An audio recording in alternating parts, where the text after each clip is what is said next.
What's going on, everyone? It's day 68 of the Squat Everyday program. And today, as you guys have been following along in this month 3 cycle, I've been introducing a little more variations to these squats. So maybe that's with chains or maybe different bars. And today, on the 5th day of the program here, I'm doing some single leg work. So unilateral training with this part here is the Bulgarian Split Squat, and that just means that the back leg is propped up. And I'm using the safety bar squat, or the safety bar here.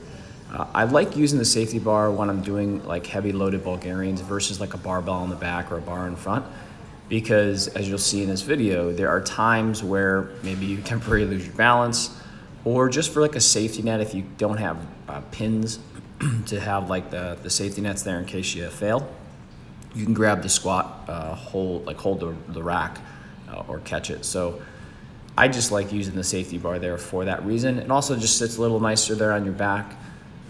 So this is the safety bar squat, Bulgarian split squat. And when I'm doing split squats, the reason I chose to throw these in here, a couple different reasons, but one, it's just, I like unilateral training because you can really prioritize sitting in on one leg and really focusing on one leg. So if you're somebody who notices maybe you are shifting in your squat, or you notice that your leg drive, maybe your right leg or your left leg isn't as good, which for me, I feel a lot more balanced. Like when I'm in my squat, I feel like my body wants to drive off my right side versus my left, even though I'm left foot dominant. So that's a little different there.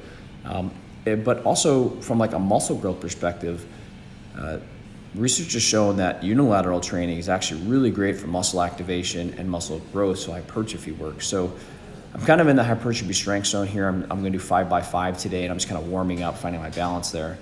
But that's another great benefit for this. And then another one is when we're looking at like strength, we always think about bilateral strength. So bilateral meaning we stand on 2 feet when we do this, which is obviously like if we're doing squats or anything in that nature of like powerlifting, weightlifting, it's a double leg sport. But let's take like athletics aside, because you can make an argument that most athletic endeavors like running, football, baseball, basketball, any of those, you're always on one foot. So it would make sense to be really strong on one foot and have that ability. And we can use both unilateral, which is 1 foot training or one side training, and bilateral training to complement each other.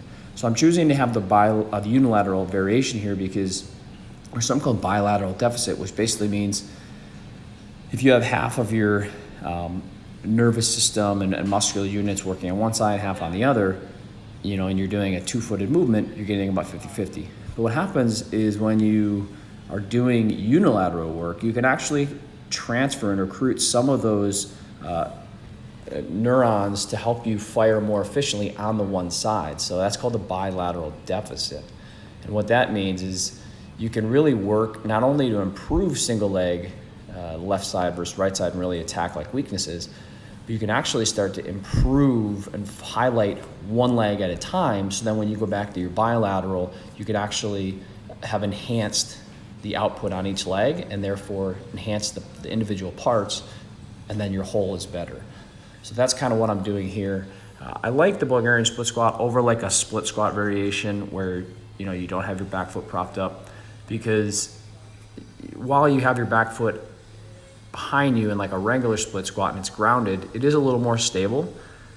But people tend to like shift back onto that back leg and they don't really get a good loading, and it also doesn't really like transfer well, I believe, to like a good vertical upright position where we're really focusing on that front leg. You have to keep your balance in that front leg and that when your back leg's up. So I really like this. Obviously, balance is an issue for some people, and even during this workout, there's times my balance, just like one set would be great, the other set wouldn't be. And yes, you could, regress down, but my load here was I wanted to be able to get some good loading on that leg because I don't have like a single leg hip press or any of that. So I was okay, using the rack there if I needed. And there is a variation called the Hatfield Bulgarian split squat, which is basically you hold the rack and you just, you're able to train heavier because you're kind of a little bit of assistance. I've done those before, so that's an option too if you're a beginner and you're looking to do this. If your goal here is really to unilateral strength and load it and not be so concerned with like losing your balance. That would be something else to work on. So today was just 5x5. Like I said, I was working about 90 kilo to 100 kilo per leg. Some things that I kind of want you to just be focusing on if you are going to do these is making sure that you're getting the range of motion that you can achieve. So on here, you know, I'm not smacking my knee on the floor. I'm under control on the way down, and then I'm kind of catching the bounce there. Another thing here is make sure that your strides is not too long or too short. And a couple of those, if you were watching, I was kind of adjusting myself. But I just want to have, you know, a natural kind of full foot pressure in the front.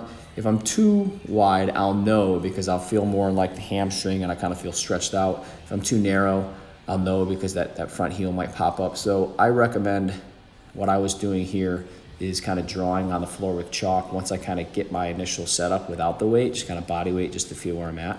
And then I go down there so I can at least look down and make sure I'm in the right spot. So that's kind of the biggest things. And then also make sure you're not leaning backwards.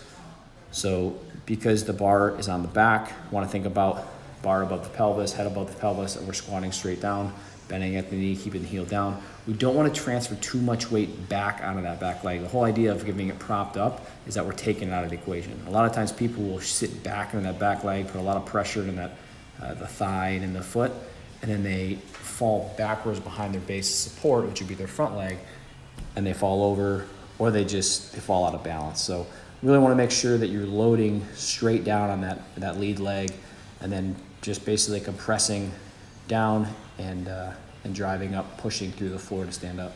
So that's the Bulgarian split squat with the safety bar squat. But again, any variation, you can do this with, you know, double kettlebell in the front, which I really like, single kettlebell. You can use it on the barbell with the back or the front. But again, I prefer if I'm doing this without the barbell. I like having my hands free just in case. You can do this with the Zercher, which is also great, which is the barbell in front. You're kind of holding it. Again, if you're doing stuff where your hands aren't free, I would be in a squat rack. And then also sandbags great too. So check those out, guys. Let me know what you guys think. And make sure you guys subscribe to this channel if you're not subscribed. And thanks for tuning in. Later.